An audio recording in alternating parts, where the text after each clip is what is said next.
Gut-wrenching, humiliating, historic. Tons of ways to describe what happened in College Station, Texas yesterday, but probably the best way to describe it, absolutely pathetic. South Carolina loses and hits a new rock bottom against Texas A&M after blowing a 30-3 lead. We talk about that, the Nyck Harbor incident with a police officer, and more. Locked On Gamecock starts with a live instant overreaction right now.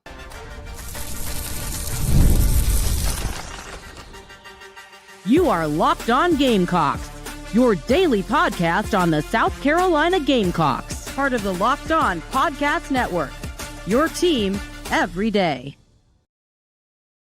What's up, guys? Welcome into Locked On Gamecocks. I'm your host, Chris Marler. And I want to make a quick reminder right off the start of the show that we're part of the Locked On Podcast Network, now the number one sports podcast network in America. So pretty cool. It's not cool. Everything we're going to talk about today. We're going to get into the entire game recap. It's our instant overreaction. I did give myself, it's not instant, it's about a day later. And I gave myself some grace because there was no chance I was going to be able to react any sort of close thing to like sound mind or emotionally stable. I don't care how that sounds. Yesterday felt like a new low for this program, and it was very tough to watch. And it also, as it was happening, it felt like all of us knew what was going to happen. And then it did. Yes, a very good point already in the comment section, and we'll continue to talk about those things as well. I do want to give a quick shout out to our friends at Game Time before we get started. Today's episode is brought to you by Game Time. Download the Game Time app, create an account, and use the code LOCKEDONCollege for $20 off your first purchase. Where do you guys begin? I mean, like, where do we begin with what happened yesterday? Because it was so like pathetically bad from a standpoint of you were up 30-3, as one of the comments has already said. Crazy how most of us didn't feel comfortable with that lead. That's from user PU2HS. We all knew. I don't think that's wrong. And I think that like there's positive to talk about from the first half, but it's not in the second half. I guess my biggest takeaway, and I'm genuinely concerned on or confused on where to start, because the game was so frustrating. I said this yesterday too. No chance I would have done yesterday's show without cussing. I will do today's show without cussing. It doesn't mean I'm going to not be drinking our feelings over here with some bourbon to wash away that pain, because that was awful. It was just awful. And I see a lot of the comments already. We're going to talk about that. Should Beamer be fired? I think the biggest frustration for me yesterday is what I saw from Shane Beamer and this team is you've entered new, uncharted, but like new waters for this team, especially under Shane Beamer. And that is, you have now forgotten how to win. You do not know how to win. Doesn't mean you can't win. They should probably beat Coastal Carolina this week. Doesn't mean you can't win games, but you have forgotten how to win games. And yesterday was a perfect example. And I tell you what, there's positives I'd like to take away from winning, obviously, because you want to win games, and you should have won yesterday by all means. Winning also masks a lot of deficiencies, and I think we're finally seeing that with Beamer and the deficiencies of him as a coach and the staff, and whether or not like he should retain the right to be here next year. And now we have a boatload of questions of who's going to return. Is it like a sinking ship that's not going to get any better? I don't think so, but I don't know. You go into this game against Texas A&M in College Station as an 18.5-point underdog, and I said beforehand I thought that was way too high, but there were so many things that A&M did like at a really, really good level, pass rush, block, all that kind of stuff, that South Carolina on the opposite side of that in the matchup was not good at. And you came out with your hair on fire, swinging, just swinging. It was fantastic. It was fantastic right from jump. And you go to halftime up 30-3. And I remember saying to one of my friends, I was like, yeah, they need one more. Like they need one more. And I don't know if it's a touchdown would be great, but 37-10 halfway through the third quarter is much different than 31 or 30-10. And then with A&M getting the ball back. 33-10 would have been different because you would have started to force those kind of like insecure moments where you have like, do I go for 2 here? Do we want to do this? Like you there's so many more things in play. You need to get one more score. You couldn't do it. And it was, listen, I grew up in Atlanta. I'm a Falcons fan. I sat through the Super Bowl in 2016 or February 2017. I've never seen a collapse like that. And it was on a much bigger scale. But from the points allowed alone, it was worse than the 28-3 debacle in the Super Bowl. It was 30-3 at halftime. And you knew at the very least you were going to get the ball back. And I'll tell you when things started to go south, in my opinion. That first drive, I believe, they get a 4th and 12. You get a stop and it's 3rd and 12. And I'm like, okay, well, hopefully he'll punt. And anytime you're hoping that the coach is just going to give you the ball back instead of try to win the game or do things to win the game, that is not a good feeling because it doesn't give you a ton of confidence in what the outcome would be that's going to be coming up. They went for it on 4th and 12, and they got it. And from then on, it felt like you were starting to get on skates a little bit and be uneasy and not confident in what you were doing. There's been horrible games for South Carolina. There's been horrible seasons for South Carolina. Yesterday, maybe it's just me being new, felt like one of the worst things I've watched because it happened a slow, painful train wreck for the entire final 30 minutes. And again, you just knew it was coming. And there were so many things that kept happening that were like, I said it on Twitter. I was like, that's like in the final drive, you get 2nd and 1. And the last play of that drive ends on a 4th and 16 where Sellers is running for his life and runs out of bounds. If that's not a better example of the misery of South Carolina football in 2025, I don't know what is. 2nd and 1, you're near midfield. A field goal wins it, by the way. A field goal wins it. 2nd and 1, you go. The next 2 plays, by the way, none of them were runs to Lenoris. Of course not. Why would they be? You got a new OC. Why would it be a design run to Lenoris on 2nd and 1? So 1st down stops the clock. Maybe it's on 3rd and 1 you do it. I don't know. 1st down stops the clock. But instead, it ends in 4th and 16, and we all know how the game ended. South Carolina came out in the first half of this game, guys, and had 312 yards of offense. To put that in perspective, they had not had more than 341 in any game this season. They struggled all year at putting up a lot of yards, or even an average amount of yards. But 341 was the season high. They had 312 at the half. They finished with 388. You were able to gain 76 yards in the second half. I think they had 76 yards on multiple drives. I'm seeing some of the comments, and I want to divert this back to the Beamer thing because we could talk about the game all you want. It's not going to make it any better or worse. I mean, Marcel Reed put up like 400 and let me see here, 452 yards of offense, 3 touchdowns, and he had like 370 yards in the second half alone. They were outgained in the third quarter. You took a 30-3 lead, all the momentum in the world. And you come out in the third quarter and you get outgained 240-65. And they score 21 points. That's insane.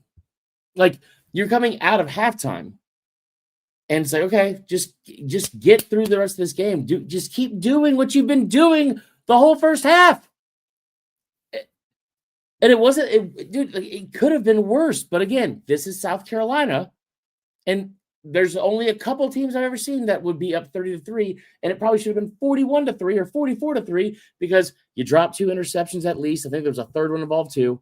You drop first downs, and dumb crap that seems to only happen in South Carolina continued to happen in South Carolina, and none of it wasn't their fault. This is not like a situation where Auburn fans are going to be upset about the bad officiating or someone else bad officiating. There's been times like that, but that was not this. This was, how can this moment be too big for me and completely fall apart in what would have been the vibes and the mindset and the feeling around the program you would have gone into this week with the ability to go 5-6 and potentially play for a bowl game if you beat your rival at home for the third time in 4 seasons. That's what was on the line. And you had a 30-3 lead and couldn't close the door. 30-3.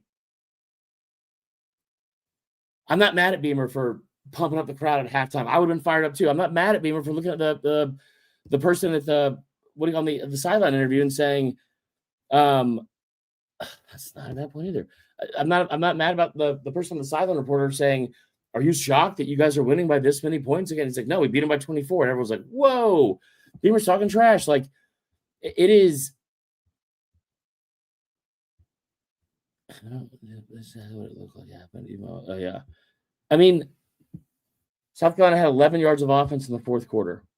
I mean, like, I brought up Clemson, and this is a perfect example of what I mean when you don't know how to win. You have lost the ability to know how to win. Doesn't mean you won't. You might still win the last 2 games. I don't know. But you have lost the ability to find ways and know how to win games. Clemson is terrible. Clemson has, I think, right around the same record, South Carolina. I think Carolina's 3-7. They're like 4-6. They are awful. They're an objectively awful team. But they play in a crap conference. And if you saw the game on Friday against Louisville, they gave every possible chance to Louisville to win that game. Now, Louisville also did a lot of dumb crap to not make that happen, but they gave every possible chance to Louisville to win that game. I think they got a stop, and then they fumble the punt, and Louisville gets it at like the 20-yard line. They still hold them to no points. Like, it was a bad team, and Louisville should have won, and Clemson's a bad team. They knew how to win on Saturday, and if you would have just known how to score 3 more points in this game, now we're talking about, hey, you know what? Maybe we do have some plans in December. It's not the bowl that we thought we would want to go to, but maybe this is going to be okay. Like, maybe you've cultivated a culture that still believes so much in you that they're able to go on the road to the number 3 team in the country and just a three touchdown underdog and go beat their ass because you know the identity at a core level of this team should have been really good because of the talent. But no. You found a way to do something. Like, I'm a big stats guy, as you guys know. I love stats and numbers. And I tell you what, not only did you not find a way to win, you found a way to go and do something that no team in the history of the SEC in the last 21 years has done. Teams with a 27-point lead in SEC games were 286-0. 286-0 before yesterday. Now 286-1. South Carolina 2025 Texas A&M game.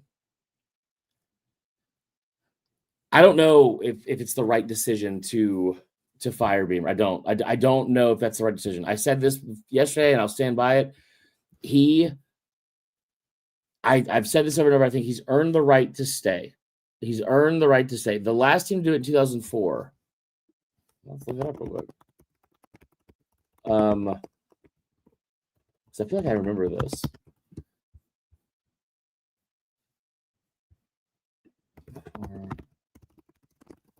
I don't know. I don't think it's telling us from AI. But anyway, like, I look at what this team has been able to not do this year.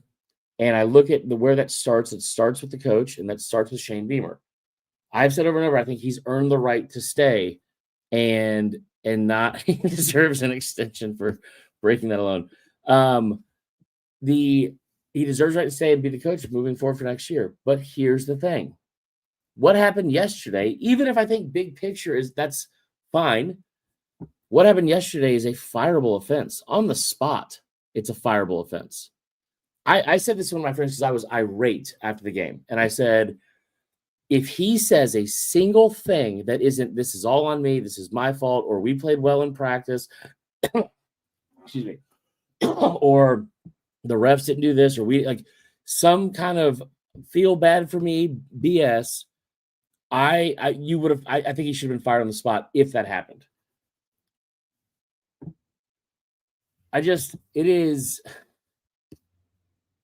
Let's not get carried away. Should not have been in the game. I don't know what that is.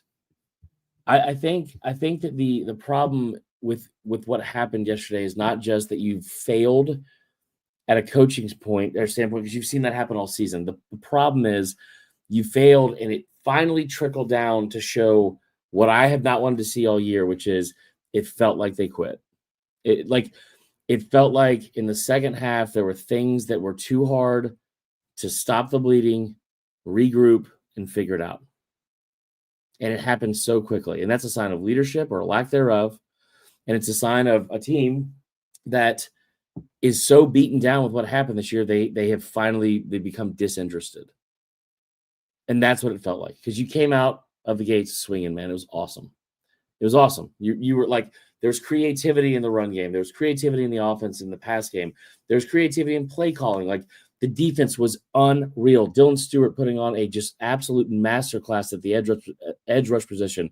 You got a defensive touchdown. The interior defensive line was making incredible plays. And this was also against the most senior and veteran group in the entire country, not just the SEC, and one of the best offensive lines in the entire country, giving up only 8 sacks in the year. They were awesome. I don't know what the answer is. I don't know what the answer is about if he should be fired. But someone did make a point yesterday that I thought was a really good point, and that is this. If you know it's not the right fit, if you know that it's not going to work, and I think a lot of people feel that exact way, that it's not going to work. And now the question becomes, because you went 9-3 last year and you were expecting a good season this year. You definitely were expecting 4-8. Now the question with Beamer becomes, if you're being objective, what is the ceiling? Is the ceiling what we saw last year? And like, is that what the ceiling is? And, like, listen, because we talked about this a bunch, where it's like you were one stupid loss against LSU where you probably would have made the playoff, and like how great you were and all that kind of stuff. But guys, we're a miracle away against Missouri, a miraculous comeback against Clemson.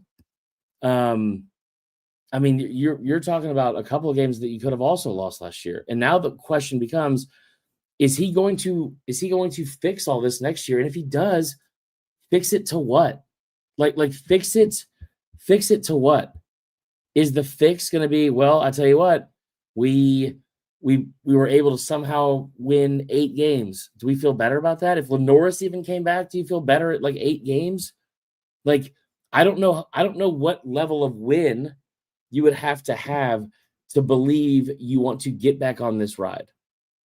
And I know somebody made an amusement park joke in there, and it's a good point, but it's like, I don't know, unless he won 10 games or 9 and you were in contention for the playoff, and you're putting together this incredible recruiting class or showing that you can do what you did last year and not have these dips. But if you do, is that enough to say, I want to do this for 3 or 4 more years? Because even if he wins, how do you not know the dip is coming the next year? Like it has every single year. And I'll tell you what is like what's really frustrating to me, because there was a stat they showed. I just saw another one that said Billy Colville said he's 16-24 in the SEC. It's time to go. This Carolina Titan also said at this point, Shane is all talk. His record is now worse than Muschamp's. This is what I also think. Gamecock Cannon says he's too stubborn to improve in-game coaching and thinks he's smarter than he is. I think all of those things might be accurate. That last one especially stings, but I think it might be the most accurate. And I think the frustrating part of all this is when you talk about a coach that you want to take you to the next level, Beamer does a lot of things well. He does a lot of things better than Muschamp. He does a lot of things that better than some of the other coaches outside of Steve Spurrier have done. And sometimes he's been even better than Spurrier at times. There are things he does really well. Coach special teams, like relate to a fan base. I know how bad the season's going, but relate to a fan base, relate to recruits, go get recruits. Like he does a lot of things well, but you're 3-7. And you were preseason ranked 13th in the country. And the biggest concern I have now moving forward is this. If you've forgotten how to win, I don't know if after that loss, I don't know if this team is going to be able to get back off the mat or care enough to do so. I'm not saying it won't happen. I'm not saying that they are going to quit on the team. I am saying I don't know if that's something that will happen or that you can keep from happening after Saturday. I don't know if you can go up to a bunch of 18 to 24-year-old kids and say, and with a straight face and say, hey, I know that last week was tough. Season's not good. But hey, let's go back out there and try to finish 5-7. I mean, that's in this day and age in the portal. I don't know how many players are from the state of South Carolina, and I'm not saying that people don't care about rivalries as much, but like in this day and age, especially with the portal, it's not like you're going out at the end of the season where you throw the record books out because it's all South Carolina kids on Clemson, all South Carolina kids on South Carolina that understand the rivalry, and like it's not saying that this team won't go out there and be fired up. I think anytime you put the pads on or lace them up and step between the white lines, if you're a competitor and an athlete, you want to be fired up and you want to be ready and you're motivated to go out and win a game no matter what the record is. But after Saturday, I don't know how you convey those messages to those kids where they are convinced, I don't want to start focusing on the portal. I don't want to start half-assing this rep in the weight room or on practice. I don't want to stop taking my focus a little bit, like dialing it back just a little bit for the rest of the season. I'm not going to start picking up more of these calls from other coaches and programs that are trying to poach me. Like all of those things. I don't know in this day and age of college football, if with their 3-7 record, blowing a 27-point lead and being the butt of every single joke imaginable, I don't know how you say this to a room full of college kids and get them to believe. I don't. I mean, that's also good. I like this point a lot. The players dialing it back is a concern of mine. You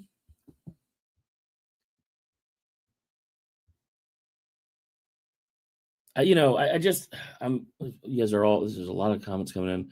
He keeps talking about compete. None of the coaching staff on the teams we play take him serious on game day. I think that he got a lot of heat yesterday, and coming off the field the first half from the crowd again. I had no problem with that. I didn't listen to the post-game presser because I was too mad. I just was not going to allow that. No offense, but to be honest, I was not going to allow myself to be any more angry over this team yesterday than I had to be because I was furious. And as everyone was. One more losing season, he's gone. But see, but again, that's what I'm saying. If you keep him and he's able to go 6-6, that doesn't feel good enough. So I get. They should have left him to. I get. Somebody said you should have left his ass in Texas and made him fly his own way back. I do love that. I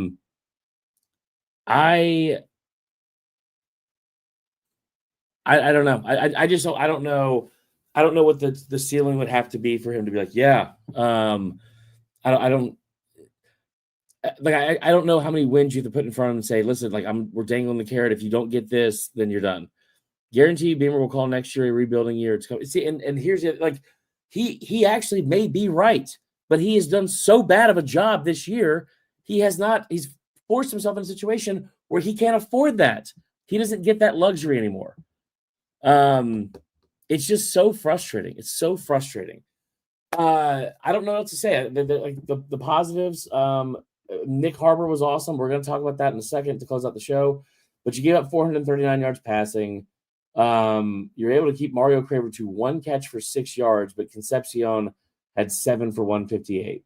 The tight end killed you. Borkacher or whatever, 3 for 40 at a touchdown. The defense had 4 sacks, which wasn't that bad.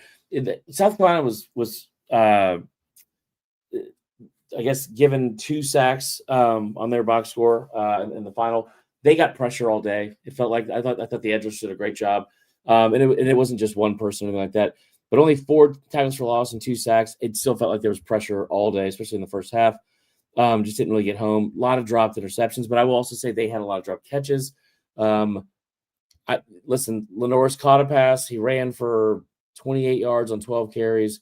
and he had 246 yards passing, but it was on 15 of 30. So it's one of the most embarrassing losses that I have ever seen, and it's just very frustrating to look at this and say, I have faith that it's going to get better. Last thing I want to talk about is the incident with Nyck Harbor in the end zone. I'm not going to get on a soapbox and demand somebody lose their job. It seems very obvious that he was being an idiot, and if he lost his job, that probably is what needs to happen. I'm just not going to cheer for anyone losing their job because I know how tough that can be. Whatever. I'll start there and get the only almost positive thing from his end out of the way. What happened yesterday was one of the most absurdly egregious things that I have ever watched in a college football game. And I don't feel like I'm being dramatic when I say that. Somebody said I'm tempted to bet on Coastal. I shouldn't laugh with what we're about to talk about. But you're not wrong about that.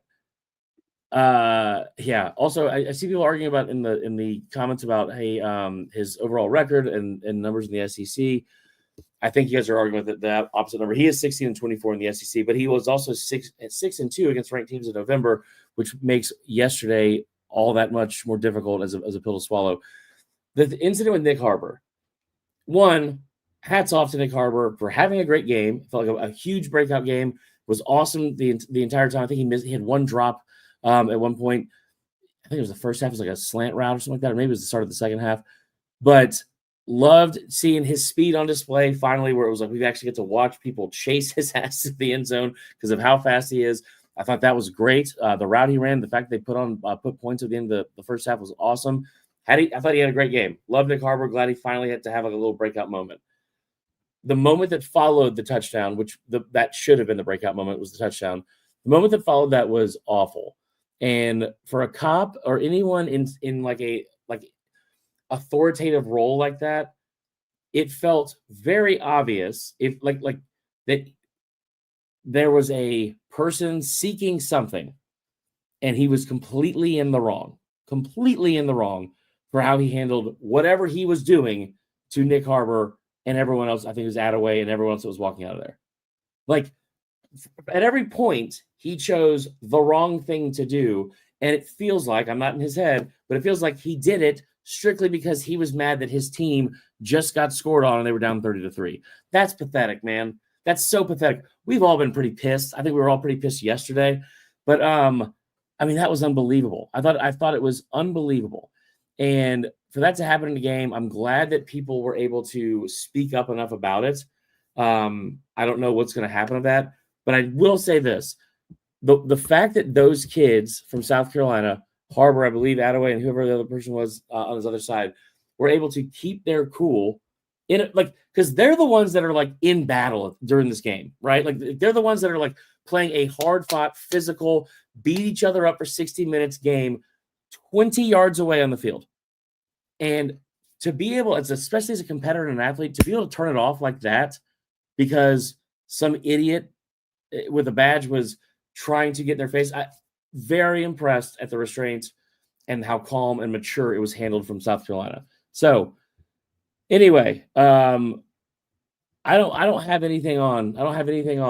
The rest of this game. I guess I'm sure it'll get brought up again. We'll go through some of the comments that were made from Beamer in his press conference when he does it later tonight, and we'll report back. But I guess in the meantime, we're going to talk about Thanksgiving and basketball. So I appreciate you guys. Until next time, go Cox.